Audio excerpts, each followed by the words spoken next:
If your show is intended to be a big spectacle, this is how you do it. Here's the new villain. We beat the new villain. We move on. Here's the new villain. We beat the new villain. We move on. Here's the new villain. We beat the new villain. We move on. Here's the new villain. We beat the new villain. We move on. Here's the new villain. We beat the new villain. We move on. Run. Welcome to Pottages, your friendly 8-legged dog-bus companion for the 2020 Digimon Adventure reboot. This week we're discussing episode 54, The Vagrant War Demon, Rebellimon. I'm your host, Jeff Ruberg, and for my guest this week, we have a really cool illustrator and graphic designer that I've been a fan of for years. She also drew the IntMod logo that we used for the podcast during the second half of Tamers. I'm excited to welcome to the show Jessica, aka VeemonTamer. Thanks for coming on. Hey, thank you so much for having me. What is up? So, to introduce you to the audience, what's your Digimon backstory? Like, how'd you get into Digimon? Oh man. So Digimon has actually been a really big part of my life. And it's like, so as a content creator and an artist and illustrator, I owe a lot to Digimon. Digimon kind of inspired me to be creative over the years and ultimately pushed me to where I am today. Digimon was like my first step into the online world of content creation back in like 2005, 2006. I used to be like really into making Digimon AMVs. Oh Lord, who remembers the AMV days? But and then, YouTube started going copyright happy with everything and it just kind of zapped the fun out of it. So I was like, I'm kind of reminded of like that Sonic swap bot meme where there's like, he has a sign that says no fun allowed. Like that's a big mood. Did you have any hit AMVs that you remember? I had a couple that were almost to 1 million views. Oh, wow. I had to recently delete them because like I was getting copyright strikes 14 years later, like one straight from Toei. And then another from, I don't know, some of them were actually like manually claimed too. And I'm just like, I kind of don't want to lose my account. So bye, humble beginnings. I'm really going to miss you. And now nobody will ever know why my screen name is VeemonTamer. But around 2015, I kind of moved on from Digimon content because I got like really heavy into like competitive Smash Brothers. So that's kind of why I started drawing like Smash and Nintendo art. And that's like why a lot of my Twitter following is like Nintendo and Smash related. I don't really play a lot anymore, but I'm like still in the community via Artist Alley. And it kind of kept bothering me that my name was VeemonTamer and I like wasn't really doing Digimon art at the time. So I recently started posting more Digimon art to Twitter. And some folks unfollowed. Like I did a switch and bait. Like they were kind of acting like I wasn't gonna upload Smash content anymore and just Digimon. And it's like, well, I mean, my username is VeemonTamer and my bio clearly says I like drawing Digimon. So I don't know what to tell you, but drawing Digimon, it feels really good to return to my roots as a content creator. And, I also want to try to get more, back into the Digimon community as an artist. So that's kind of like how Digimon kind of pushed me to be a content creator. But how I got into Digimon is more of like a personal story. And, I tried watching it when it first aired on Fox Kids back when I was actually 9 years old. And I immediately dismissed it as like a bad Pokemon rip. I'm like, yeah, all this is awful. Why are the monsters so ugly? Why is everything ripped? Why is this awful? This show's awful. So I was like, 100% Pokemon fan, nothing else. But then about like 7 months later, Digimon became very therapeutic for me, and it kind of filled a void that Pokemon couldn't. Without going into too much detail, around 5th grade, I started noticing that things in my home weren't as they should have been, and my parents were kind of absent a lot for all the wrong reasons. And I could remember getting really mad watching Pokemon and seeing how supportive Ash's mom was and how each episode seemed like it had a happy ending. And I was like, yeah, I can't do this anymore. So I kind of dropped Pokemon. And around that time, I saw episode 34 of Adventure, the 8th child revealed. And mind you, because I stuck my nose up at it earlier, this is the second ever episode of Digimon I had ever seen. And it hit incredibly close to home for me. Like the part where Gatomon talked about her past and showed like the physical scars that Myotismon left on her. Like I saw myself in a character for the first time, and it made me give Digimon a second chance. And I wanted to know more about this character who was going through something similar that I was. So like as a kid, I kind of obsessed over one thing at a time. So I felt like Digimon was a good trade for Pokemon because I still got to see my cool monster battles, but now with relatable characters about, like growth, development, survival. And I eventually caught reruns of everything that I missed. And like seeing kids deal with stuff like divorce, adoption, death made me feel like I wasn't alone in the world and that I too could get through my problems as a kid. Oh, it's a really inspiring story. Thank you. That totally makes sense. And I'm glad I feel like in comparison, I was like, oh, I started in episode 2 and then like eventually had reasons for why I like the show, but it's pretty cool that you got into it because like you could tell like you jumped midway through and knew that it was something special. Oh yeah, like just how developed everything was and just the characters were just so like believable to me. And as someone who didn't have cable, I always, some people like, oh, I had Nickelodeon and all that. I'm like, well, happy you, lucky you, And I'm just Yeah, like, I yeah, had same. yeah, so I didn't have many choices of things to watch. And so, Digimon was obviously the best thing with what I had. Yeah, yeah, the days of like scrounging for like, oh my god, the Digimon's gonna have reruns. Like I remember during the UPN era during Frontier, where it was like, okay, there are new episodes on like Monday and then reruns the rest of the week, and I would like scramble to catch them. Meanwhile, if you had cable, oh, you could watch them on like ABC Family. And it's like, okay, well, fancy cable. I mean, Oh yeah, no, you're right. Facts. I remember that. but so which of the seasons have you seen? And is it mostly dubbed, or have you seen some sub too? I've seen all subbed except Adventure and Frontier, so those are dubbed. So with Adventure, I will be going with dub names because that's just kind of what I heard first. So it's just burned in my mind. Those are their names. Adventure 2 and Tamers, I've seen a little bit subbed, but mostly Adventure 2 and Tamers, I saw everything dubbed and then some of those subbed. But I prefer subs more, but like the dub of Adventure will always have a special place in my heart because it's just like the first thing I was exposed to. Yeah, yeah. All right, so let's move on to a quick lightning round. Favorite season? Savers. Favorite Digimon? Cross up between Veemon and Galmon. Had I waited to make a screen name a couple years later, I might have been Galtamer. It didn't because I associate you with Galmon, and like in my head, I'm like, yeah, blue VeemonTamer, yeah, that's okay, yeah, that, but yeah, no. So your association's right. Well, I'm just really like obsessed with blue things and blue doggo with boxing gloves. Like that's best boy. Favorite villain? Edamon. So like Edamon was just so absurd. Like he wasn't actually evil. He just wanted to flex on people with his rad skills, and I'm not mad at him. And then like also bonus points. Like in Digimon Cyber Sleuth, there's a mission in the record shop that ends up just being Edamon flexing again. Like have you ever been to the gas station and someone walks up to you shoving CDs in your face like, yo, you want my mixtape? And you're like, no. Edamon said, no, screw asking people. I'm just gonna walk in this record store and push these CDs off the shelf. I'm gonna slap my mixtapes here and yo, we are officially open for business, baby. Like that is Edamon's the best. That's literally what he did. I love how much he has been like reinterpreted and like in all the different like in like Adventure, then I guess Cyber Sleuth, the Adventure stage play, this version of Adventure. There's probably ones that I don't even know of, but it's like every time it's like a different absurdity, but like yes. they all share that like kind of like core Edamon-ness. It's great every time. Yeah. So favorite Adventure character? As a kid, it was Ty. I somehow felt like I'm just like him, and like I had so much courage. Like meanwhile, here I am at PE, like not playing soccer or sports because one, I'm not athletic, and two, I'm terrified of grass because ants exist. As an adult, I would absolutely say I like Izzy and Joe more because like looking back, I was absolutely more, reality more like them. I went to a tech academy for high school, so I was like permitted to have a laptop in school, and this was like before cell phones and iPads became common things for kids to have. So I was definitely like Izzy, like always had my nose in a laptop no matter where I was. And then kind of looking back at Izzy's story of adoption in the original Adventure made me feel a lot more comfortable with getting adopted by an amazing lady and proud Marine into a loving family when I was in high school. Nowadays, I'm definitely like Joe, like always asking, is that a good idea? Trying to make the most responsible decisions. Like legit, I will be standing in a grocery store comparing the backs of like chip bags, seeing which one has the least amount of carbs per serving, but is also a good deal based on unit price. Yeah. We've all grown into Joe, I guess. So, and what's your hottest Digimon take? Okay, so Masaru's Agumon is way cooler than Tai's Agumon in every way, including his evolution line and personality. Don't at me. Did you enjoy the Agumon's personality in Try?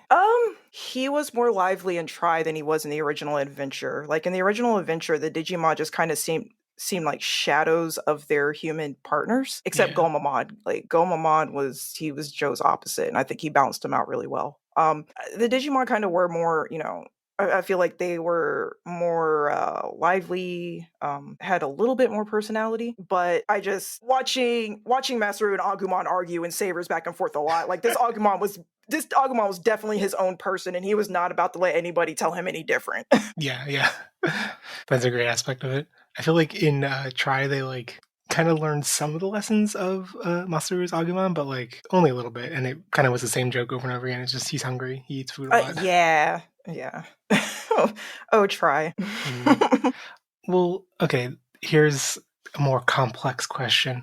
What three Digimon characters would you invite to dinner? Okay, so the first one would definitely be Gomamon. So I can't really cook. Like my attention span is just always off in La La Land. Like I'll get a pot of water to put on the stove to boil noodles, and I'll forget the water is in there, and then I'll go back in there and have to refill the pot again, and then I'm mad, and then I don't even want the noodles anymore at that point. But Gomamon in Try, we saw him whipping up some good ramen for Joe when he was like super busy studying. So Gomamon would be number one, and then Galmon would be number two, because I'm sure he'd make a great butler. So he would be able to help with setting up the table and serving the guest.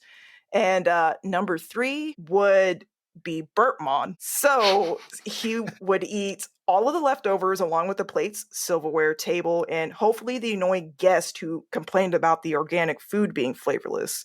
And I wouldn't have to wash dishes. I wouldn't have to clean the table or put food away. Like everything would be great. Everything solved. That's a good point. Just like don't even have to clean up. There's nothing to clean up anymore. Yeah, just go about your day now, you know. All right, so it's like shifting gears a little bit into Adventure 2020, which it's supposed to be the topic of this podcast. But you never know. So what have you been thinking about Adventure 2020 overall so far? Okay, so I even have this highlighted in red in my notes. Before I jump into this, I want viewers to know that when I see a new series or a sequel to something, I always try to base and judge it off of its own merits. I never want to be one of those back in my day type of people. I'm more than happy to embrace new things and embrace change. And even if I have good memories with the season or something, nostalgia doesn't play like a big role in my enjoyment of things, because like I have a crappy memory, and opinions of things sometimes change when you get older and review them.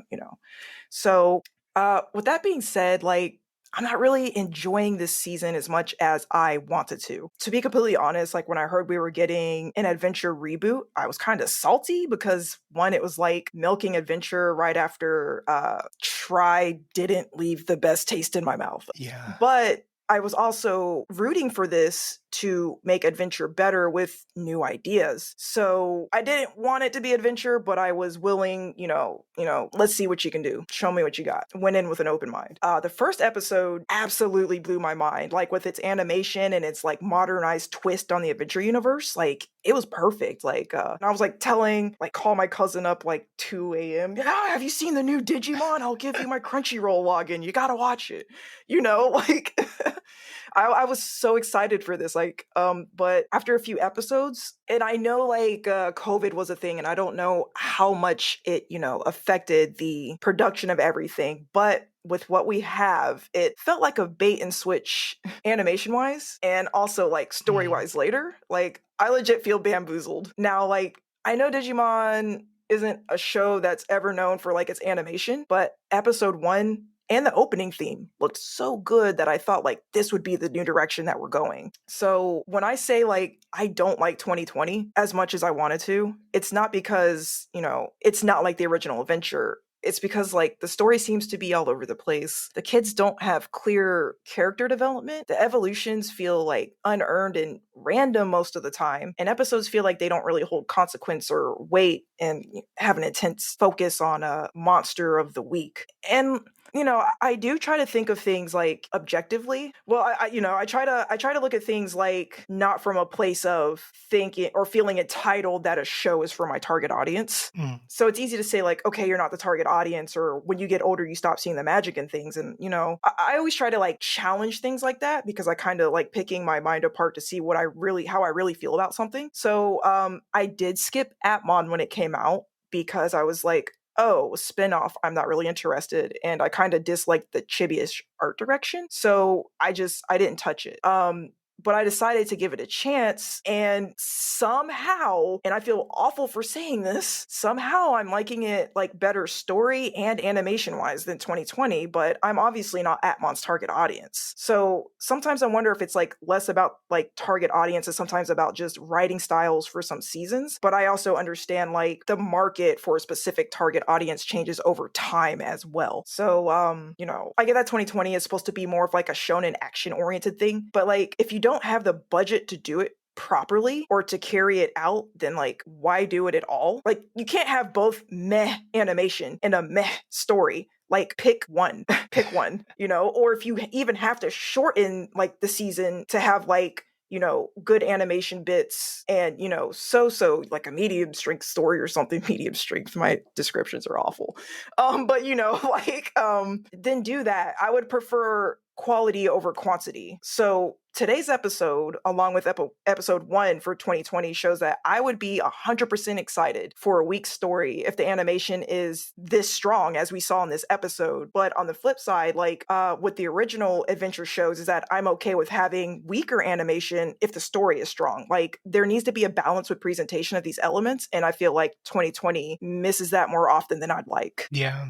I feel like Atmon's an interesting comparison because, like, I too, I watched Atmon as it came out in Japanese, and like, I didn't completely bounce off of it, but like, it didn't like sink in me as much because I felt like it was for a younger audience. But it still like structurally felt so much like a Digimon season. Whereas this feels like it's going for the younger audience and something completely different and like much more diluted, for lack of a better word. Like, it's just that's what I'm kind of confused about. So like, and like I said earlier, like I know like sometimes the target market shifts. So, I mean, kind of like, I don't know if this is a good comparison, but this is like the best way I can kind of get it out of my mind would be like, I know like when we were growing up, like YouTube was a big thing, and we watched longer format videos, but nowadays, kids are more, I shouldn't say kids, I should say a younger audience, 'cause it makes me sound old as heck, like is more interested in like TikTok and consuming media in like bite-sized pieces, and it just kind of it just kind of parallels like kind of what's happening here. So like maybe kids are more interested in like bombastic spectacles in bite-sized pieces and not as much in like long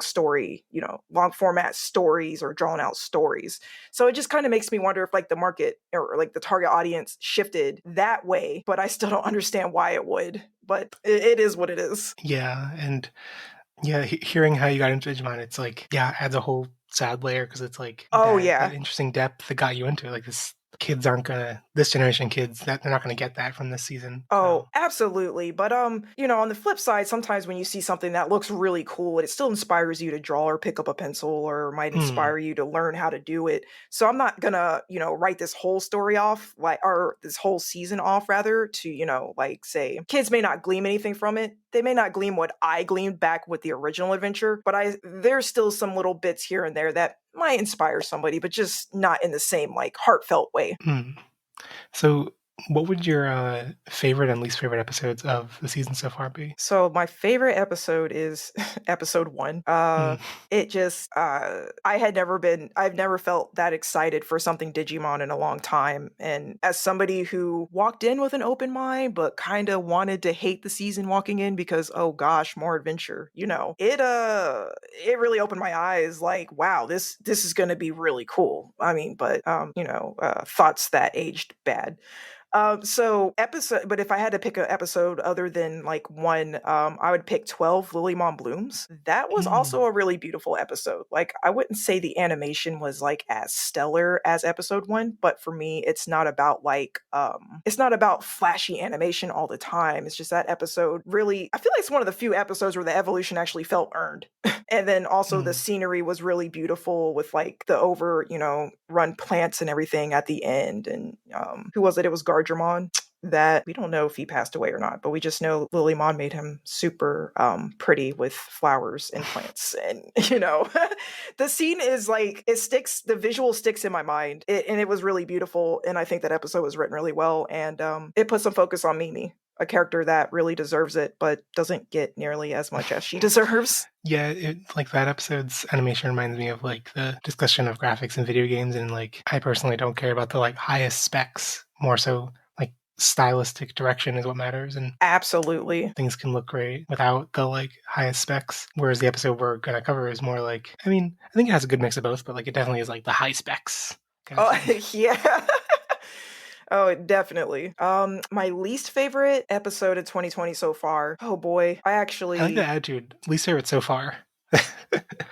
Keep an open mind. There might be worse out there. I actually wrote down too many to list cuz I've and I mean, I say that with a heavy heart. So, I'm not trying to bash the season. I've only enjoyed about 10 out of we're on 54, right? So that's roughly 18.52% of the episodes. Mm, So like I watch it to support Digimon in general because like on Crunchyroll when I checked like the animes listed by popularity it's like 28th and sometimes it's higher on the list, so it must be doing something right. And I'd assume, and I could be wrong, that Crunchyroll keeps track of metrics and Toei can possibly see these metrics to see how well something's doing overseas as well. And even if it's a season I'm not too fond of, a win for it is a win for Digimon as a whole, and I kind of want to contribute to that viewership because I'd really hate if Toei figured like, oh, 2020 didn't do so hot, so we're just going to can the Digimon anime for a while, and then we end up with that weird gap between Frontier and Sabers without like any movies in between or anything. So like I watch the show so that way they know that there is still demand for Digimon anime. But also just as important, and I absolutely mean this, I also watch each episode to keep up with this podcast. So it really gives me oh, something to look forward to. well, thank you. I appreciate that. I've definitely been in that boat. Like at this point, like I hate the show Riverdale with a strong passion, but I still watch every episode so I can listen to a podcast that talks about it. Yes. I mean, this show's problems are not that similar to Riverdale's problems, but I totally get that feeling, and I'm glad this podcast can help make it more enjoyable to watch along. Absolutely. All right. Well, on that note, let's jump on a Mad Max unicycle and rev our engines into this week's episode. Episode 54, The Vagrant War Demon Rebellimon, aka Shrek 2, aka Ogres Have Chainsaw Layers, aka a Rebellimon Without a Cause. Like always, spoiler policy is that we're going to be talking about everything included in the episode on Crunchyroll, which includes the title and preview for next week, but nothing beyond that, which at this point there isn't anything out there as of the time we're recording this, but by the time the episode comes out there might be titles and synopses beyond next week out there. And also anything in the original Adventure in 02 might come up in discussion and might be spoiled, but we'll give you warning if we talk about any other seasons. But yeah, quick recap for what happened this week. Taichi and Greymon are in a wasteland. Who knows how they got there? They save Cutemon from a horde of Gorymon, these chainsaw-wielding little Digimon, and Rebellimon fights off the Gorymon, then attacks Metal Greymon, then Rebellimon runs off, and then Cutemon explains how his home got swept up in a turf war, and how Rebellimon appeared. Gorymon come back with a bunch of Bormon, and then Greymon and Rebellimon fight them off, and Taichi asks Rebellimon what his reason for fighting is, and incepts the idea of fighting to protect Cutemon, basically. And then Boltmon appears, Rebellimon gets trounced again, and Rebellimon remembers how Cutemon always healed him, and then jumps into action, saves Cutemon from Boltmon's grasp at the last second, and wins the battle with his newfound purpose. And then Rebellimon and Cutemon ride off together while referencing Ogremon's final line and winking into the camera. So, yeah. Jessica, what do you think in general about this episode? It took me by surprise, to be honest. So my mind was blown because it's like I was so used to the production quality of all the episodes leading up to this. And then suddenly it was like, boom, super awesome, cool spectacle, So Yeah. if your show is intended to be a big spectacle, this is how you do it. And then also, Cutemon, he's one of my favorites. And I actually wasn't aware he's going to be the next episode because, like, when I watched last week's episode, I didn't watch the next time on. I also really enjoyed seeing, like, Giramon and Boltmon. Man, I feel like I'm pronouncing some of these wrong, but they seem so simple. But one thing I absolutely love about like 2020, especially like in this episode, is like they aren't afraid to dig deep into like Digimon's roots and feature mons from like the original digital monster virtual pets and pendulums. Also, speaking of pronouncing things wrong, I said Gorymon several times when they're Giramon. Huh. Oops, my bad. But to see them to see everything animated like this, it really brought like the universe that 2020 takes place in to life. It showed what Digimon, it showed, like when I walk around and I tell people, yeah, Digimon's awesome, and then they don't know what's like awesome about it, like this episode just kind of showed, like this episode backs up that statement 100%. Yeah, this like you were saying about this episode being like what makes sense for a season like this that's about like the spectacle. Like I feel like so many things clicked into place. Like this feels like the most quintessential Adventure 2020 episode when Adventure 2020 is doing all things that it's trying to do well. Like even though like the fact that it's just Taichi and Agumon like lines up with what they've said in interviews about like going for a VeemonTamer structure. Like I feel like this is the first time where that actually worked well, and I was like, oh wow, like I almost feel like, I mean, this is just like complete speculation. That's probably not the process at all. But this to me felt like a pitch for the series. Like, could you do an adventure series that like focused on Taichi Nagamon and then like had like rotating Digimon come in and out or whatever? And like, I feel like this is what you would submit as like, could that work? Oh, it could work. Oh, that's greenlight the series based on that. Obviously, that's probably not what happened, but like, it felt like the most like quintessential, like, it almost like answers the question of like, does this structure make sense for Digimon? And it's weird because, like, I feel like in most other episodes it didn't work so well, but in this one it worked great. So I don't know. Oh, no, absolutely. Like, it definitely makes sense, like what you're saying, because like if somebody's never heard of Digimon and you're like, okay, what is Digimon about? And you're like, oh, it's about monsters battling, and then there's kids there too, and it's like, what, But then like you kind of watch this episode, and it just kind of shows like how cool that concept could actually be, And like you were saying, like I feel like, is this a structure that would actually work? And yeah, I feel like if you sent this into a pitch to any animation studio, they're like, yeah, hurry up, get it out, we got a green light, it's green, go. The moment when Taichi, like I guess it's when they're fighting off the Bormon that have come back with Giromon, and wait, is it? Yeah, because Bormon I guess also spits fire. And Yes. like Taichi's telling Greymon to like hold off his attack until the right moment, and then he tells him to fire it. Like that to me felt like very VeemonTamer manga. Like it was like like Taichi giving command, like tactical battle strategy and stuff, and like more than the show has really done with that before. So Oh, absolutely. And speaking of that moment, like that was like a moment that I took like just kind of really, really observed, and kind of, even though it was like a really short moment, I really like picked it apart. And like, so a little earlier, for starters, when it was when he was just like Greymon, and then when Tai was like holding Cutemon, I really appreciated that Tai was not like riding on Greymon and Metal Greymon during the fight like the first time before the Bormon, because like in this season, I actually kind of dislike the whole kids ride the Digimon thing, because like I get that it's supposed to be like, yay, fun Digimon partners, but like sometimes the way they're standing on them makes no sense. Like they got yeah. magnets in their feet or something. Like, magnets, how do they work? Then like there are times when the Digimon just get utterly trashed with the kids like still on their back. And it's like, yo, Matt's head just hit a cliff at terminal velocity while on Garuruwan's back. That kid is dead. Or maybe he has a bad concussion. Or maybe he should be in a coma. But he should not be getting up like everything, like nothing happened. Like Joe's not even bandaging them up or anything. They just go about their business. Everything is Daijobu. But anyhow, I was super happy that Tai was like preoccupied holding Cutemon at the moment. But then like later on in the episode, during the fight with the big Bormon, the part that you were just talking about, these animators or whoever directed this episode, I know it's a team effort, they paid really close attention to make these fight scenes super believable. So when Greymon picks up Tai in his hand, Tai is in his hand, he's not just sitting on his head or something with his magnet feet like in other episodes. And when Greymon uses Mega Flame on the big Bormon, if you look at the scene, he makes sure to pull Taichi as far back behind him as possible while firing the flame in the opposite direction. I really liked that detail, because I kind of don't like, the kids being on the Digimon and the Digimon are using like electric and fire attacks or something, and the kids are completely okay.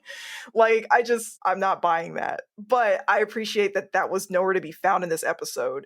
And so like with these little details and stuff here, like when I say good animation, I don't just mean like lots of fancy, well-drawn frames. I'm also referring to attention to detail. So that way, things make more sense and it kind of immerses you more in the world to make it feel more believable. And another thing that I kind of want to point out about that moment was like the battle scenes when Rebellimon actually, showed up, and just started opening fire. That was pretty cool. I like to see like Digimon attacks failing. Or so earlier in the episode when Rebellimon starts like shooting at the Gurumon, one of them like dropped the red grenade out of its hand and it ends up exploding out of their hand, but also, getting him caught in the explosion. And then I also see like you see some dropping their chainsaws too. And when Greymon throws one of the Bormon into the one behind Tai, there's like an upwards explosion of fire from its nose because it was previously charging the attack. Like each attack had a cause and effect, and those small details add to the believability of like how Digimon would battle or how these elements would work,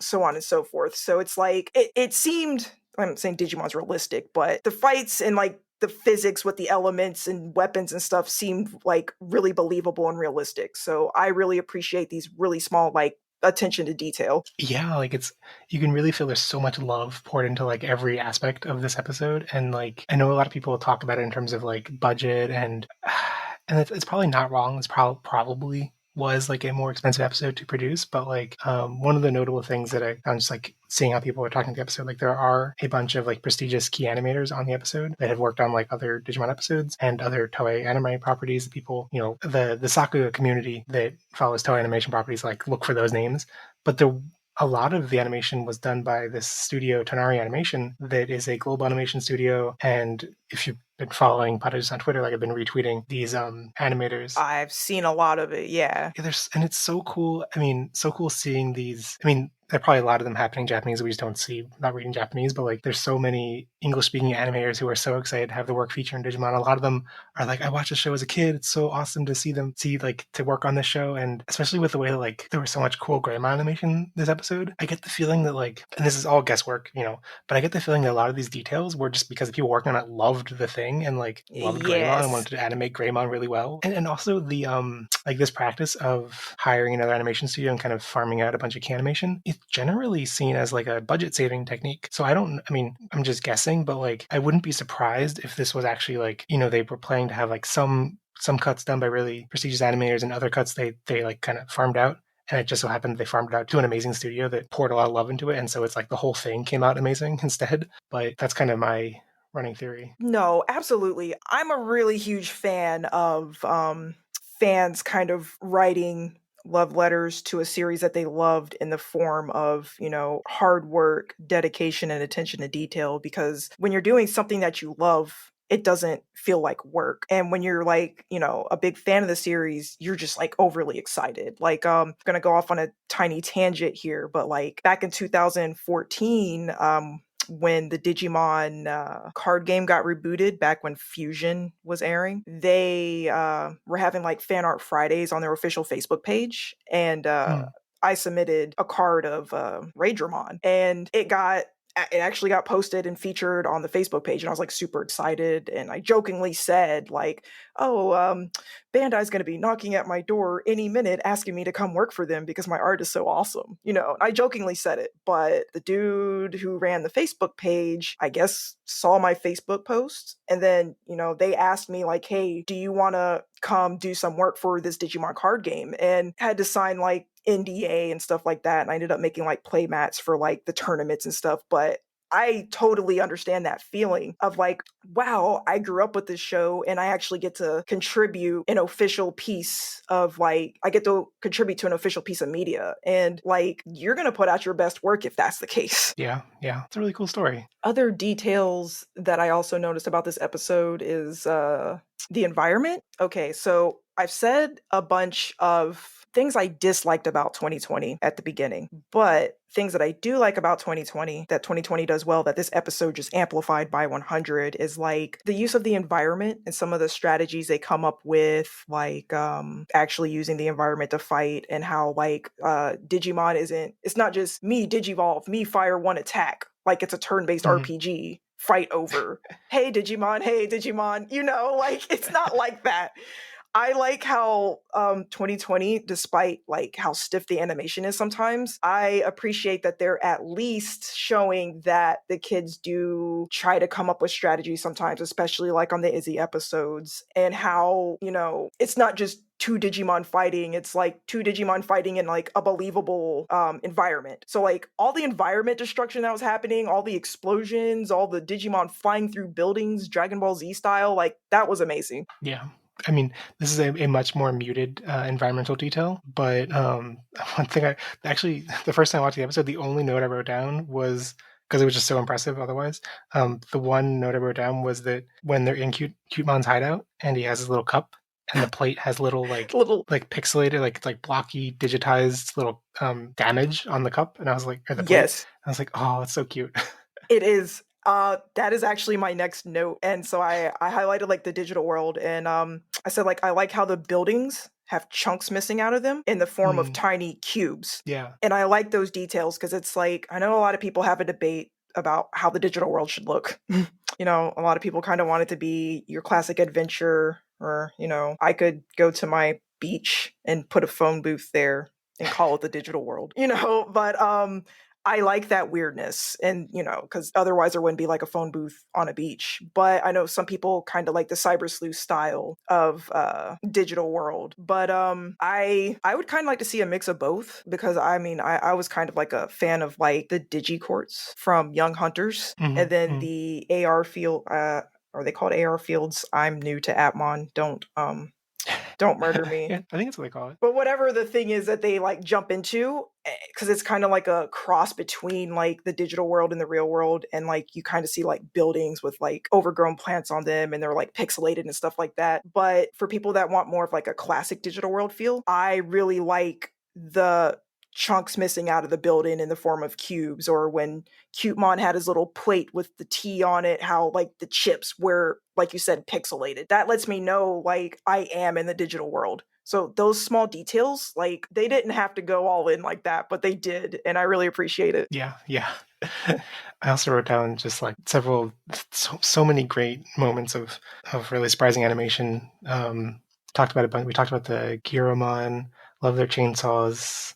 Love that we're living in the new trailer for the Chainsaw Man anime just dropped, so it's a very chainsaw focused weekend. But when Boltmon's axe comes back to him, like it rebounds like a boomerang, whatever, and he just like gets like the momentum doesn't stop when he picks it up, and he gets flung back. That was great. Yes. It was a little unfortunate that I think they reused the animation once, so it was like, okay, well, I have seen this before a couple of seconds ago, but the concept was great. The concept was absolutely great. And my thing with, like I said earlier, good animation isn't necessarily like flashy frames and stuff like that to me, and a lot of movement. But with this episode, when I say like, you know, good animation, I just kind of throw it in a bucket under like attention to details. What are you drawing and stuff, like what are they drawing and things of that nature? What are they conveying? What I really liked about this episode was, again, how believable like the battles were. Like you had Metal Greymon shoot his arm out. I really like the bits where the Digimon uses arm as like this long road to run up or something, or how Rebellimon was just like, okay, well, we take those. I'm coming for you. Thanks for giving me an easy route, you know. So that was really cool. And then like how they showed Boltmon, how his arm kind of compressed so it could spin, so he could like, you know, rev up his attack. Or when the axe hit Boltmon in the chest, you kind of seen like the inner workings of his body. There's so much cool Digimon design and so much cool Digimon lore. And I wish every episode were like this so we could really, you know, see it. Because I think this episode did a really good job of showing all that just through the way that they battle. Yeah. And another thing that made me think of when you were talking about the like the kind of animation that we in particular like, about like it's not just about like how many keyframes it has and how much things are moving. I did think that there were a couple moments when he Rebellimon gets like fully inspired and like wins the battle. There were a couple cuts in there that it was like, okay, this is very flashy and like things are moving almost too fast. That I was like, okay, I'm impressed by how fast things are moving, but it's like hard for me to even follow at this point. It reminds me a lot of the I think the most iconic example of this is the recent Pokemon official music video. I think it's called Gotcha. It's the name of the music video with the Oh, I mean, it was a fantastic animation, yes. fantastic song too. but like the animation's also like so fast that it's you basically have to like pause every like second to see what's going on. To really appreciate it, yes. I absolutely know how you feel about that because, like, I know you're trying to catch stuff so you can make cool gifs for your Yeah. social media posts. And for me, I kind of look for animation like that because, like, even though I've stopped making AMVs, like, they made me more, I guess, conscious. They made me more, like, pay attention more to the animation. And sometimes when it goes too fast, it's like, hey, I didn't get a chance to enjoy it, you know? Do you still think like do you still get moments where you're looking out for like, oh, that would be a good moment in AMV? Yes, that this is exactly what I was where I was going with that. Yeah. And it just kind of reminded me of like how you want to find a good GIF or Russell Jimmy's and say GIF. And it's weird because like going into this episode, I had so much. I feel like there was so much working against it. I had already we'll get to questions soon, but like I had already seen one of the questions come in before watching the episode, so I had known that they weren't going to explicitly mention the Ogremon connection, which is something weird that the synopsis for this episode, which was released back when like episode 52 or 51 had come out, or 50 maybe. Anyway, so like a couple weeks ago, and the synopsis was explicit about it being connected to Ogremon, and so then I was like, well, why'd they just put that in the synopsis if it's supposed to be a reveal? And I was blown away by how subtle it was. Like, Oh, yeah. I was prepared to be frustrated and like annoyed that they didn't actually talk about it. Like, because on paper they handled it very similarly to like Yamato and Gabumon's like look when they saw Mugenjimon, and like there's just like no discussion of the fact that Oh my Mugenjimon god. was what Agumon Dark evolved into. But this the way they handled this, like Taichi and Agumon like have a little discussion about it. They don't have like an in-depth discussion, but they mention it. They like see eye to eye. They're like, is that do we think that's yeah, okay, yeah. And and the line at the end, the straight ahead line, Oh, like yes. That floored me. I'm like, this was beautiful. They did this, like the animation, when we talk about 2020, I absolutely cannot overlook the music and the sound engineering. All of that is in the voice acting. All of it's great, and they all work together really well to make everything, including the straight ahead, just all of it delivered so well. Oh, and also I really do like how subtle they were with Ogremon as well. The synopsis, yeah, they were kind of spilling everything on that, weren't they? yeah, I think it was like who could it be? Ogremon question mark? And it's like well, okay, like I mean, but like this is a show that will have like a flashback of something that we literally saw like 5 minutes yeah, ago. So that's what like that's what I wrote down. Like it wasn't even in the PM in the Hoemon episode 2 episodes ago. They flashed back to like the previous scene like seconds ago. Even in speaking of Ogremon, like in the Ogremon battle, I remember they flashed back to something that was like 30 seconds prior, and it's so I don't know if this feels too subtle for that same audience, but like it was perfect for me. So I don't know. that was like original adventure levels of subtle. You know what I mean? Yeah, Like yeah, this episode felt very original adventure-ish. Like, I don't know. It was something that I enjoyed because it's like this series has a really bad habit of telling you the story instead of showing you. yeah. And I think this episode, kind of cleaned that up a little bit. Yeah, I recently heard someone describe Adventure 2020. I don't want to like throw shade at anyone in particular, but like I heard someone say that this was a show don't tell version of Adventure, and I was like, what? Like they're definitely lacking the tell a lot of the time since they don't talk about their feelings, but there really isn't much of a show either. Uh, um, but this yeah, episode, then this episode aired, and I was like, oh, I'm eating my words. This episode was a perfect show don't tell episode. oh yeah, no, absolutely. And there were a couple of other things that I really liked about this episode were the adventure and crosswords callbacks. And so Digimon Adventure episode 46, Edamon's comeback tour, actually aired on my 10th birthday. There's a part in the original adventure where the kids they're trying to fight the Dark Masters, and Spiral Mountain's doing its thing and mixing all the areas up, so all these Digimon are kind of within close proximity of which they wouldn't usually have been. So anyhow, they run back into Ogremon, and he's like injured. Joe wraps his arm with the toilet paper, and then Mimi has this discussion with him like, yo, what is your purpose in life other than to defeat Leomon? Like, I understand y'all are rivals, but like what happens after you beat him? And Ogremon's like, I don't know, and Mimi being the pure, straightforward person that she is, no hidden motives, she's just honest and straightforward. That scene was like really neat to me because it's like, yeah, you kind of can't base your life strictly on other people without having like your own goals in mind, because like she was telling him like that's kind of like unfulfilling, basically telling him like you need to find a purpose. Like, do you need to find a purpose with your life? What are you doing with your life? This time, Ty had that talk with Rebellimon. So, he was like, well, you don't know what you fight for, but what if it was to protect somebody? So that was kind of like a parallel in this episode as well that I really enjoyed. But the part about it I didn't enjoy was like, this show sure has a way of, taking spotlight away from other characters, because it was Ty that had this talk with him this time instead of Mimi.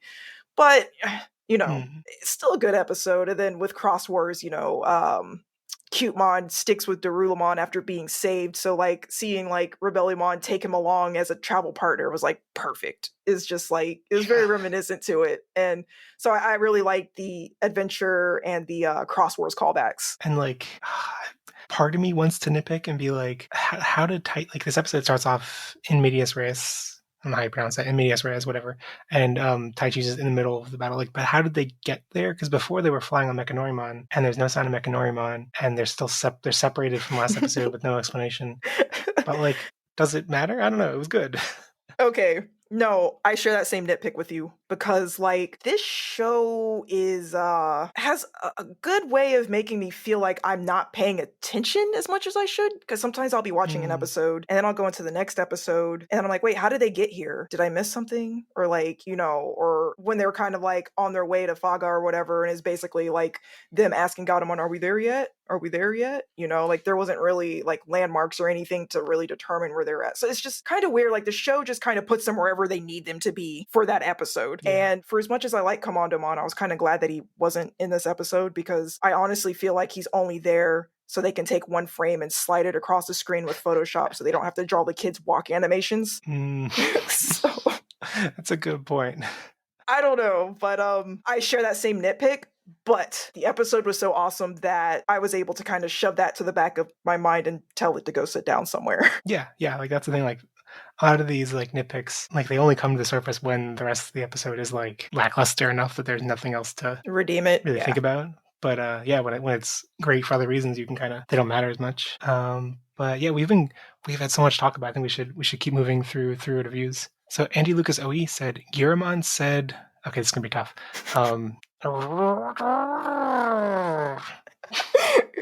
You did great. Good job, Jeff. The best I can do, Chainsaw Jeff. At Golden Digi-Egg, spin-off series, please. Oh yeah, that'd be that's what we, instead of Taichi and Agumon focus series, we need a Rebellimon and Cutemon. Absolutely. Series. I'd watch it. Yep. Turquoise Digi-Egg said, subtle and appreciated, for sure. CC Takato, Cutemon is cute. Oh, absolutely. 100% agree. Yeah, I don't remember loving him too much in Cross Wars, but it's also been a while since I've seen Cross Wars, but I thought he was perfect here. Bored Individual said, Taichi's best episode. Yep. Joseph Snowsif, no Digitama lore. Yeah, I guess the fact that Ogremon came back and also came back as the fact that he came back with no memories is kind of fitting with what we've been kind of shown. But that he came back as a higher evolution is a little weird. Yeah, well, I mean, what was the last episode he was in? Like 10? Something around 11? That. So I mean, like, yeah, no Digitama lore. He kind of did come back. And he did have his memories. So, like, basically, like, back in the earlier episode, he got clapped. And that was the end of it. We didn't hear from him anymore. But apparently in the background somewhere, he was, hitting up training mode, labbing. Comes back for his redemption bracket run, and he's amazing now, So, yeah, but also when the Guramon were dying, they were not turning into eggs either. They just kind of disappearing. But this season is a lot more brutal with that as well, so... Yeah, much less explicit, more like, oh, well, like, if it's convenient, we'll say that a Digitama or Digi-Egg was formed somewhere, maybe. But, yeah... But next comment from Dot Yawning, super defined Rebellimon. And I don't know what they mean by this defined, but I'm going to take it as like muscle definition, because both Rebellimon and Boltmon definitely had a lot of muscle definition. It was great, Oh especially yeah. after last episode. Among that cursed episode's many sins, kind of like shamed Zudomon for having too many muscles. I mean, not literally, but like kind of the punchline was that Tamasomaka was like, oh no, Zudomon's too muscular. Now we get like more muscle daddy representation. All right. My favorite screen name: Dak and Jackster, Reluctant Daddy Magnet. Yeah, I don't actually know much about Lone Wolf and Cub, but this feels like a Lone Wolf and Cub kind of formula. But also, I mainly know Lone Wolf and Cub from Bob's Burgers rendition of that series. But yeah, like a reluctant daddy figure and a child. Yeah, thinking is about Cutemon because like the relationship between Cutemon and Darulumon were kind of the same in Cross Wars. Yeah. Well, NNM Podcast said Cutemon Fury Road. Anime Guy 1101, Horn is pride. At first I thought this meant like gay pride, and I was like, I mean I could see shipping Cutemon and Rebellimon, but then I realized no, it's referring to back what Ogremon used to say. Yes. Yeah. That fits more. But Gio was here, said Mad Max Digiroadmon. Yep, definitely a very Mad Max episode. Oh, but I loved the setting. They did it really well. PDX Anime, predicting next Digiprompt. I don't know what this is referring to. Can't tell what, like, do they think what's the prediction? What, they didn't leave like there was no image or anything, so I don't know what they think it's going to be. Oh, I'm not sure. A lot of things fly over my head, so your guess is as good as mine. Well, okay, let's get into some comments and questions. First off, Joseph Nosif said, biker dads with bunny twinks allowed at Pride. So this one is the Pride I was thinking, definitely. Oh, absolutely. I'm not totally comfortable with the, definitely Rebellimon is coded as being older and Cutemon is coded as being younger, and it seems icky to me, but if people want to claim it, I don't know. Go for it. Just let people be happy. Yeah, people be happy. They're the same age, they're all Digimon, doesn't matter. Just let it happen. Well, Ackold and Digiegg said, a great episode, though maybe it's been too long since Ogremon appeared. I forgot the straight ahead line, and in a previous episode, the question of who do you want to see again, no one answered Ogremon. COVID delays didn't help either, I guess. I want a spin-off series of them. Yeah, I kind of agree. It has been so long, but like, I don't know, maybe the straight ahead line like sunk in really hard with me because it was like, I think it was one of the highest points for me of the whole Devimon arc. So that's my own bad for not thinking of him as a obvious character that could come back. I guess because I thought he was so thoroughly gone and dead, but I thought he was gone, man. Like, man was looking like Yamcha in the crater. I didn't expect him to come back. Yeah, like, I didn't think it was an option, so. But I did like that he did, because they did this episode so well. So I didn't think he was a character that I would want to see again, but he's absolutely one of my favorites now. Yeah. It's a little bit, like, dark and fatalistic that, like, his final words were straight ahead, giving them a clue, and then kind of, like, it almost paints a picture where he's, like, cursed to have that, like, philosophy throughout his entire next life. Like, he's always going to be going straight ahead because of that final word, and it's like, that's a little dark, but okay. I think that's why that line hit so hard, though. Yeah. PDX Anime said, so I know y'all on the podcast meme about Tai needing to be present in all things progress the plot, but I feel like besides the Mephistomon episode, Tai feels like more of a cameo character than a driving force. Rebellimon and Cutemon had more agency/focus, and Tai just existed. Yeah, it does feel like Rebellimon and Cutemon were the focal characters this week, and Taichi and Agumon were just there as like the lens to see them, but it was, like you were saying, like Taichi was the one who gave the impactful speech to Rebellimon, and there was so much animation focused on Greymon and stuff, so like, yeah, no, I absolutely agree with this as well. Tai was kind of the catalyst for making the events in the episode happen, but Rebellimon and Cutemon were absolutely the focus of the episode, and I absolutely love that. Like, if the whole series was just Tai going to different areas, like you were saying earlier, Jeff, like, is this a formula that could work? Like, even if the series was just Greymon and Tai, you know, if more of the episodes were in this format, I think that'd be awesome, because then we'd be kind of looking at the digital world through the lens, you know, of Tai. But yeah, Tai just kind of existed in this episode, gave some great advice, and then made magic happen in the rest of the episode. So it was great.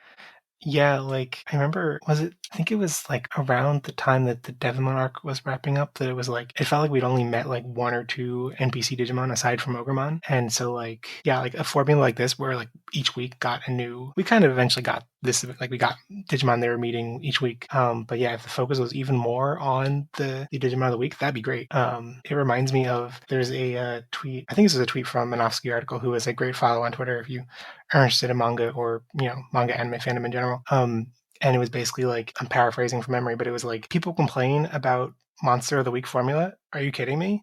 A new monster every week? That sounds great. Like, so, as much as we complain about like, episodic battles or like Monster of the Week, like if the character they're focused on each week is good, awesome. That's content, like it's not filler Exactly. if it's the good stuff. Yeah, like I want my monster of the week to be something that they focus on, not just who's the next baddie I can blow up just because I can, Yeah. Like I know there's a lot of discussion about like the Nohamon episode being a filler episode, but looking back, I've been trying to, like, for future guests who haven't been watching every episode of the show, like try to like recap what happened each episode with the important events. And like at least Nohamon, you can say like Taichi bonded with a scarecrow, but like the stretch before the reunite with Hikari, before Ogremon appears, where there's like they're in a forest, and I'm like, there were a couple episodes where I'm like, I don't know what happened. Hikari got kidnapped at the end of this episode, but I don't remember what the rest of the episode was. And then there's another episode where like a forest burned down. I don't know. No, I'm just laughing because like I share the same like sentiment. Like it's, you just brought up like, oh, the episode with Ogremon, and it's like, oh, I totally forgot that happened because in this episode we had like Greymon and Metal Greymon show up, And I like that 2020 kind of breaks the formula a little bit, shakes the formula up, where it's not like once they reach the highest stage, that's the stage you'll always go to, because I do enjoy seeing the lower stages as well. Their designs are really neat. But I'm glad that they kind of shake the formula up. But like the writing, I guess like the writing in this season, it's like, I guess in past seasons you kind of had a progression, like bad guy number 1 is this strong, bad guy number 2 is even stronger. You kind of like DBZ progression. So it's kind of like what I'm used to. So it's like kind of weird that there was like War Greymon episodes before this particular episode. But I mean, it's welcome, but that's why I kind of lose track of where I'm at in the series, like episode wise. Cause just hearing you say, oh, back in the War Greymon episode, and I just kind of, got caught off guard a little bit. And I'm like, oh yeah, all that stuff did happen. But, I kind of forgot because the events were just kind of like, yeah, okay, it sure did happen. Yeah, like even in this episode, at the point where they're like, oh my god, Boltmon's here, he's a mega level, like it's not even brought up like, should we do War Greymon right now? Like, and I don't totally mind that because, yeah, like the comment we just read, like Taichi and Agumon were the background characters and we don't want them to take focus. So like it's okay if they're maybe the writing's not the best to explain why they couldn't do War Greymon, but like I'm glad they didn't. Oh yeah, no, me too. Like Rebellimon's an ultimate level and was able to take down a Mega, so like determination. It's great that they bucked the trend. Is Rebellimon ultimate? I believe so. I didn't check. I didn't even stop to think about it. I just assumed he was a Mega. But it makes sense that Ty would be like, oh no, Boltmon's a Mega level, But also, you're talking to the same person who for some reason thought Parrotmon was a champion level. Oh, I yeah, didn't realize he was an ultimate level. So it's like now like the first adventure movie just hits so much differently, because now it's like, oh, Greymon is this really overpowered fierce warrior that took out a Digimon like higher his level. Like the movie just suddenly got like 2 times cooler. Yeah, that's one of those weird like contradictions to the heart of Digimon. Like it's like sometimes they explain the levels too much and other times they don't explain it at all. And like if we had known that Parrotmon was an ultimate, that would have hit so much harder. Yes. You shouldn't have to like look that up on a wiki later and then be like, oh man, that movie so much cooler now that I looked up the thing on the wiki. Like it's weird. But yeah, that's just Digimon being Digimon, I guess. Next comment from Andy Lucas OE. It's funny how we had problems with Digimon killing others at the start of the season, but Outlaw Rebellimon and Cubemon made me want a Last of Us style Digimon adventure. Does this mean Saber Leomon is Abby? I'm overthinking again. But do you think it was the fact that it was the image of the adventure kids killing so casually that caused more issues than the killing itself? I think this episode proved a darker edge to 2020 can work, but maybe not with the kids themselves. I'll add that like I don't think it was just the adventure kids were killing mercilessly, because like they kind of did that in the original adventure as well. But like it was the fact that they had introduced the Sound Birdmon, I think, and then like it seemed so clear the Sound Birdmon were a reason they didn't need to kill, and they just kept doing it. And it's like, what? I thought they were being possessed. Like they went on the way to show them being possessed and then didn't seem to care. Oh my goodness. that is also something that I noticed about this season. And sometimes I just have to turn my brain off to watch this. Yeah. You just have to flip the switch off, just take it for what it is. That is kind of what it felt like with the Soundbirdmon. It's like, don't think about it. Although I guess the Soundbirdmon are back because they dropped off the Burtmon a couple episodes ago. So I don't know. Dak and Jackster asked, how do you feel about this episode being allocated so much animation budget? On one hand, I think it needed the spectacle to really work given its heavy action focus, and it did look rad. On the other, this is more of a supplemental story, and the budget could have been more economically distributed, whether that be for punctual moments across several episodes or saved in bulk for a more pivotal story. I ain't mad, just conflicted.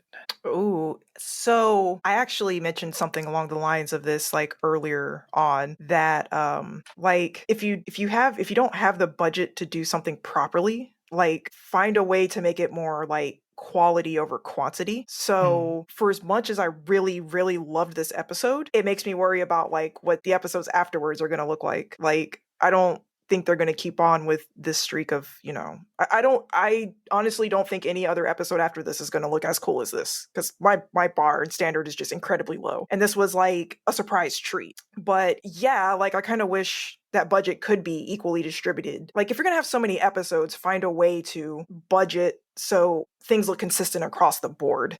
Yeah, or at least like, to me, I think the most important thing is like when you save budget, do it in ways that is clever and still works with that. And like the flip side of what we've been talking about this episode, feeling that you can feel the love poured into every detail. And it's like the opposite of that is you can feel when they haven't poured the love into every detail, and it's just like a very like workman-like product that they're just trying to get out there, get through. The child audience won't be too discerning, just get it out there and then move on to the next thing. And that's unfortunate with and I think it's a trend that's not just Digimon. Like, there's more and more money pouring into the Japanese animation industry, and like there's more and more productions every year, and like isn't enough new animators to fill that need. So it's just tons of overwork. People are being underpaid. Animators should be paid better. They should absolutely be able to unionize.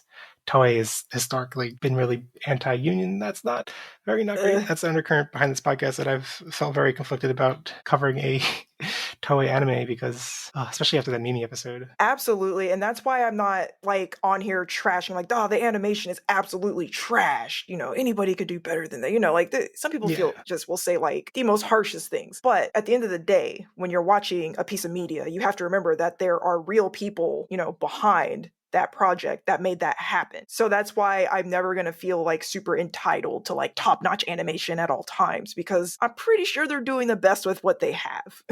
So I still so with Dak and Jackster, I, perfectly said, I ain't mad, just conflicted. Yeah. I mean, it's cool to get these like moments that people talk about and stuff, but like, yeah, I guess it would be nice if they were the more pivotal story episodes. And I don't know. And like in 2020, there's not that many pivotal story to be told. You know what I mean? So it's not like they have that many episodes that they would have to animate well. I don't know. I mean, I hope that's not too harsh to say, but I don't, again, like how we were kind of confused about like, and then there was a forest burning and then this happened and then Kari got kidnapped and then this, and it's just like, why is the story like this? I don't understand what's happening. I guess the one thing I appreciate is that like, I could see an alternate world where like the, basically like the way the first 3 episodes were like kind of like story heavy and animation heavy, and like those episodes, like the first episode particularly, like stood on its own so well. And I could see an alternate world where like basically the show, like kind of goes to sleep for a little bit, like has a bunch of episodes where it's like not firing on any cylinder, and then it kicks into gear for these big pivotal moment episodes where like everything fires on all cylinders. And then for the next 10 episodes, again, mediocre story, mediocre animation, mediocre writing. And then for 1 or 2 episodes, amazing story, amazing writing. And like that formula could be cool, but then like the ones in between would feel even more like filler. So I like that they kind of like, it feels what they're doing instead is like distributing if we think of budget not just as like money, but like as the like cool concepts and like, I don't know, like creative talent or like the like cool ideas they have up their sleeves. I like that they're like, okay, well this episode has really great animation. This one has really cool story. This one's a fun concept. This one, Joe acts absurd. Like, I think I appreciate that like they're more spread out in terms of what makes an episode good. But then it also means that each episode has its own flaws. So I don't know. Yeah, I mean, of course, that's not going to be perfect. Like, 100% of the time. And I can appreciate, like you're saying, like they have different like attributes that they might like one episode would be strong in and another episode might be lacking in. And but really I think it just boils down to like people's preferences as well. Like I'm really big into animation as someone who, used to really like making AMVs and whatnot. And but yeah, it would be really interesting. And you even said this like on a past episode of the podcast. Like it'd be really interesting to see if anybody starts like dumping like production notes or like dumping a blog of like what goes on behind the scenes or how production went or like how it was directed and stuff like that. Because I would really love to see that for this season. Yeah, we'll have to keep our ears peeled and see what people can say once this season is over and they're not as tight-lipped about like the negative sides, I guess. Well, I don't know. I feel like Japanese companies are always pretty tight-lipped about that, but maybe as time goes on. But yeah, last question from Turquoise Digiegg. What type of vehicle would you want to be combined with when you die and get brought back to life? They mentioned it's hard to think of a good question for this week's episode. It was just good. And they also say that they would want to be combined with a dune buggy. Okay, very versatile vehicle. I can see that. The only thing I can think of is I don't know, something clean and pleasant and nice. I don't want this Mad Max aesthetic. I don't want to be in the middle of a desert. Like I want to be like on a clean, nice road. Maybe like a hybrid car, fuel efficient. Jeff wants to be a Tesla. Oh no. I don't want to be made by Elon Musk. Fair.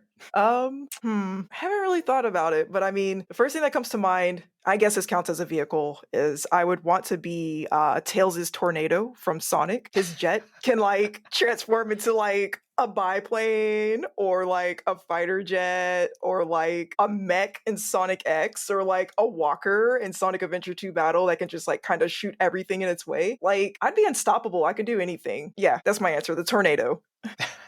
And it's blue. And it's my favorite color. So that's win-win. I'm not well versed enough in Sonic lore. The original one is red, but it's like the one that transforms into a bunch of things is blue. And it doesn't make sense all the time, but I just know it exists across multiple Sonic medias. So yeah. That's a much more practical answer. Flying be much better than driving. Oh, wait, I forgot. In Sonic Adventure 2, it transforms into a race car too. Man, I can do anything. I don't know. Does he have a boat? I don't know.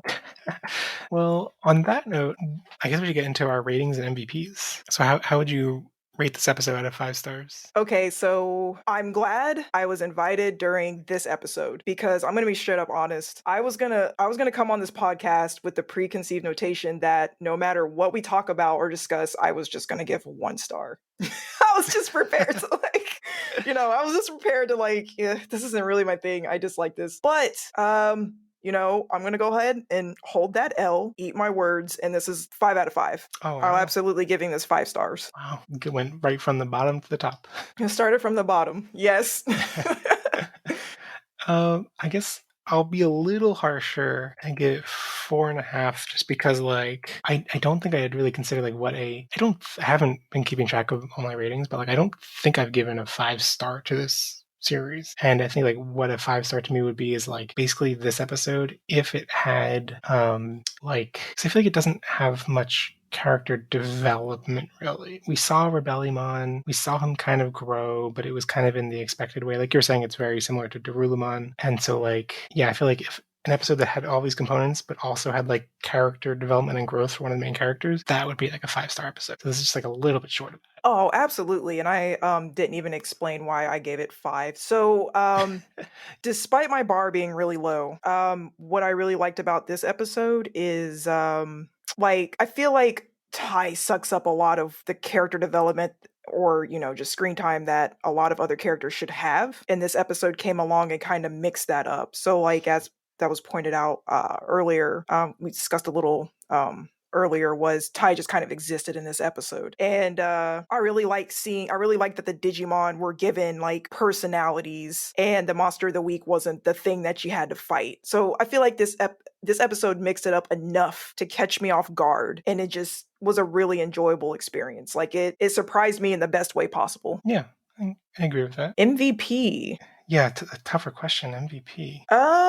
Man. So now this is going back to why you gave it 4.5 stars, because there really wasn't character development. There was just characters doing really cool things. It's absolutely not going to be Ty, because he totally stole what Mimi's lines from Original Adventure. We don't support plagiarism. Gosh, and I don't want to say Rebellimon, because it's like his pivot was just so simple. Like, why did my body move to protect you? You know what? I'm going to give it to Cutemon, because the scene where he bought Ty the tea, like his plate was really cute. the little pixel chips on it, like that's aesthetic. But also the way, Cutemon didn't give up on Rebellimon and, was actually like a champ out there. Like, I would have been scared being on his shoulder and then being in the middle of battle and running down his arm to quickly heal him. Cutemon was on point. He can have it. Yeah. Well, I think I'll give it to Rebellimon for his just like the shadows of Ogremon in him, like the fact that he was the one that delivered that straight ahead line. Like, yes, that's such a good. I almost wrote down straight ahead instead of no, you should.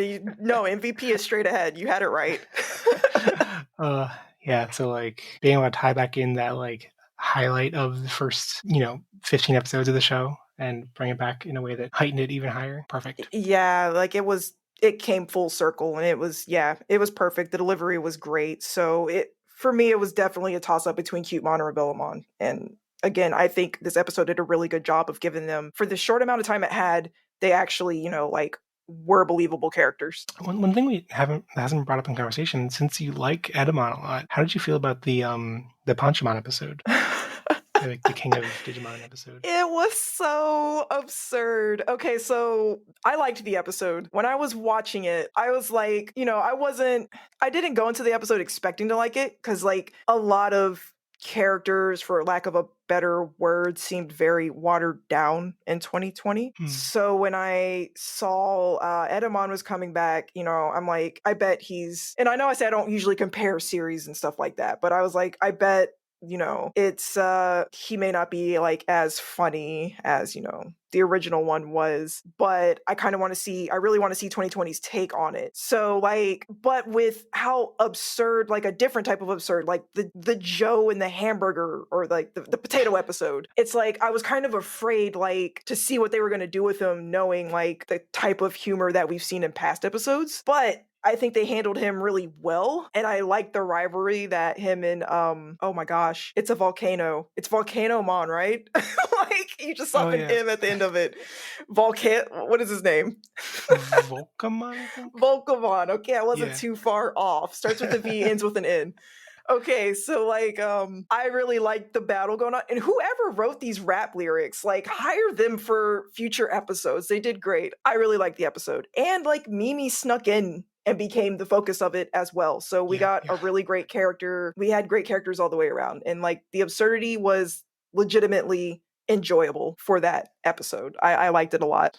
Yeah, I mean, one of the main things this episode makes me think of, like, was it better than that one? I don't know. They have such different strengths. Exactly. So that's why it's kind of hard to compare some episodes, with others. So I'm not going to take every episode and compare it to episode 1, to say. But I'm also not going to take every episode and compare it to this past one that we actually, that we just saw. I kind of like you said earlier, I'm entertained by different aspects of the show, and I kind of appreciate that while the animation is not consistent, which is something that I would really like, but it's something that I'm not, expecting. So to see different episodes have different strengths, like some episodes might legitimately be funny, or some might be super absurd, and some might be story heavy, I can appreciate that. So I feel like comparing that episode to this episode would be like apples and oranges, to be honest. Yeah, totally fair. Well, next week is episode 55, the Digimon School Under Attack. And it seems like a shadow looms over the Digimon school. Will Mimi be able to save the school from being ruined?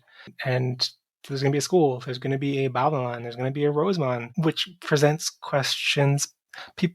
There's some apparently in the lore for Babylon is canonically, like in the Digimon null canon lore, Babylon is supposed to be a Rosemon that was like cursed with old age or something. So like, I wish they would talk about stuff like that. Like, I love that lore, and I wish they would just dive more into it. And well, I'm scared that the Rosemon we see in this preview is just like the Babamon that gets healed or something, and it's not actually Mimi's Rosemon, and there's not actually an evolution. I feel like that's what it's going to be. I could be wrong. I would love to be wrong. Yeah. Wouldn't it be weird though for like I can't think of any time where like a partner's evolution also existed in the world aside from like those Greymon that Greymon fought with when Edamon controlled them. But like it'd be weird to just run into like another War Greymon or something. So. Oh, yeah, you're right. Oh, well, I mean, there's Black War Greymon. Yeah, okay, that's true. Your favorite. Yeah, I do miss his butt. But yeah, I wonder. So I don't know. I feel like it'd be weird either way. Maybe it's going to be Mimi's Rosemon and Babamon's going to like tell her what it was like back in her day or something. Like it's gotta be. Wasn't Rosemon the who was the silhouette for the next episode? I forgot that fast. The analyzer silhouette is Rosemon. Okay, so that's gotta be Mimi's, right? Like only important Digimon get silhouettes. I could be also wrong about that too, but like Tonosama Gekamon got one too. So he was really important, man. He set this. He set the standards for this series. He absolutely did. I wish you were wrong, but yeah. And there's also the eternal hope that Bancho Lilymon will appear. I just feel like they're like being such trolls by having another Bancho character, a Bancho Mamemon in the episode instead. Like I don't know what's gonna.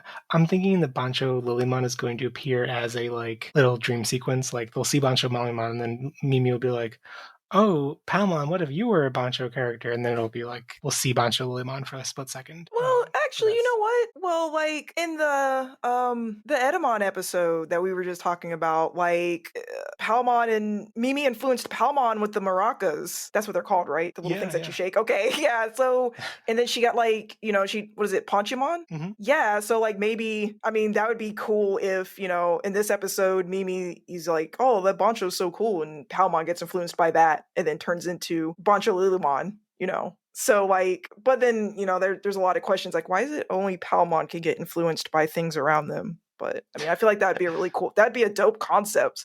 Oh, see, I feel like you've made the first mistake in Adventure 2020 is saying, oh, that'd be cool if. Oh, yeah.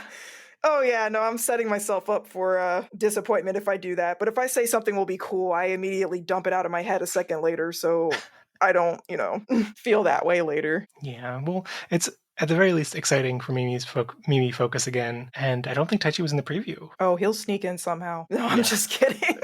But maybe, he'll I don't know. Be the Bancho Mamemon. Like he'll just take the coat off and be like, oh, it was me, Taichi, all along. I knew he was about to say that. Yes. You thought it was me, Dio, but it was Bancho Mamemon. Oh, wait, no, it's the opposite. I don't remember how the meme goes. Anyway. No, you got it. We understand. We get it. Yeah. There's some shared DNA there because it's JoJo's meme and the Bancho archetype with the Gakuron jacket. Yeah, it looks really like Jotaro. So it's like, and I'm pretty sure I said his name butchered his name, said it all wrong too. No, don't sue me. I don't think Jotaro is going to come and sue you. Although he is a marine biologist, so you never know. All right, so do you want to recommend something before we close out the show? So I've been like getting into Guilty Gear lately because of Strive that just came out. And with the game, there is like for the story, there's like an OVA that is like with it. And like as somebody who doesn't know anything about Guilty Gear, I watched it was really long. Like I want to say it was definitely like more than 2 hours, maybe 4, I don't know. But everything about it was great and I highly recommend it. Because like it's really hard for me to get into new things because I just really obsess over like a small amount of things at one time. So like the fact that was enough to like pull me into that world and properly explain it, it kind of makes like I'm looking forward to actually playing the game more because it's like the characters have more personality and weight and everything. So Guilty Gear Strive, check it out, it's great. Cool. So you're saying so Guilty Gear Strive is the game, but but there's also like an OVA with it. So I guess it's like for their story mode. Oh. Yeah, because I actually watched it on YouTube, but I know it comes with the game. but it was really neat. Like it just kind of like in past games or like in RPGs and stuff, you know how like things are kind of like visual novel where like the character will stand on one side of the screen and then you have to read the text at the bottom and something like that. Well, like they full on took the character models and made like a whole world, and it's like CG animated using the in-game models, but it's like with Arxis it's like really neat because they've absolutely nailed that anime look with 3D models. So like it doesn't really look clunky or cheesy or anything. And I would legit watch a whole anime that's animated like that. Like they did a really good job. So the fact that they took the time to, you know, go into the lore, explain the story, catch everybody up with like where like the timeline that this game is taking place was very much appreciated as someone who is new to the series looking to get into it. Cool. Yeah, I hadn't really heard much about it, but looking at on YouTube, it looks like it's very elaborate. And I guess I shouldn't be surprised because Arxis, like, Oh yeah, everything I touch looks like gold. So they're amazing with what they do. Absolutely. all right, so I will recommend then. Okay, on the line of thinking of Arxis, I'm going to recommend something that is not new and is not new to me, but is a perennial thing on my mind, and that is Grand Blue Fantasy, which is only tangentially connected to Arxis because Arxis did the fighting game version of Grand Blue Fantasy, Grand Blue Fantasy Versus, or Grand Blue Versus, which I've not really gotten into because I'm not really a fighting game person. But if you're interested in a gacha game, Grand Blue Fantasy is there. It is a lot. It's a whole can of worms. There's a reason it's one of the, you know, like not most popular, not most revenue generating gacha games, but still one of the most talked about because it has very interesting systems and very interesting characters. So yeah, Grand Blue Fantasy, always good. I've been thinking about getting into that too because like I'll look at like some fan art or like just the art of it in general, and I really like the character design. Yeah, it's weird because like they started off with an art style that like I think looks really ugly, and somehow like progressed the art style to a point where now I'm like everything looks fantastic. Like wow, like but unfortunately the UI is still in that ugly phase, so like the application does not look pretty until you get used to it, and then you kind of feel standard. But definitely like does not look modern. But yeah, it's I think it's a perfect mobile game that you can like have on in the background while doing other things, especially because you can run in a browser. You just have like a window on my computer on the side. But yeah, well, I think that brings us to the end of the show. This episode of Pottages is brought to you by chainsaws. Buy them now before the chainsaw anime comes out and they're sold out everywhere. Warning, chainsaws will not protect you from getting ruthlessly torn apart by vagrant war demons or cute orange dinosaurs. Last week's Digiprompt was, what Digimon villain do you think should be redeemed and invited to share a hot spring with you? And thankfully there weren't too many inappropriate answers, but my favorite response came in from @GoldenDigiEgg, who said, Apocalypse is the ultimate evil, complete with hot and cold running water. He's built for hot tubs, which I think is a good answer, but doesn't really make sense when you think about it, because if he comes with hot and cold running water, he doesn't need to be in a hot spring, you know. Just let him enjoy the hot spring. He deserves it. He only gets the crust of the pizza. Just let him let them treat themselves. Like, let them feel royal for a bit.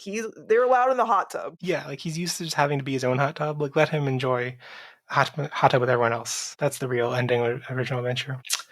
But this week's Digiprompt is, in honor of Rebellimon, what friend or enemy from earlier in Adventure 2020 would you want to reappear, and with what kind of thinly veiled new evolution? Send those responses or general feedback to pottages@gmail.com, to @pottages on Twitter, or in the episode comments on pottages.com. Share the podcast with your friends whose bodies will move against their will to save you when you're about to get stomped by a giant shirtless man. And it would be awesome if you leave a review on Apple Podcasts. It only takes a minute, and each review helps a ton. If this is your first episode, don't forget to subscribe on YouTube, Spotify, or wherever else you find podcasts. So Jessica, thank you so much for coming on the show. This has been a blast. Oh no, thank you for having me. Like, as a longtime listener, I just again, I still can't believe it's like you just kind of popped in my DMs like, hey, do you want to be on Podigious? I'm like, what? Seriously? Oh my god. Like, I didn't know what to do. Like, I just kind of like Jessica EXE stopped working for a while. I had to process it all, but I have absolutely had a blast, and you know, thank you so much for having me on the show. Oh, no problem. I mean, I felt the same when I was like, she's watching Adventure 2020. Need to run. So I'm glad we can make this happen. It's been great.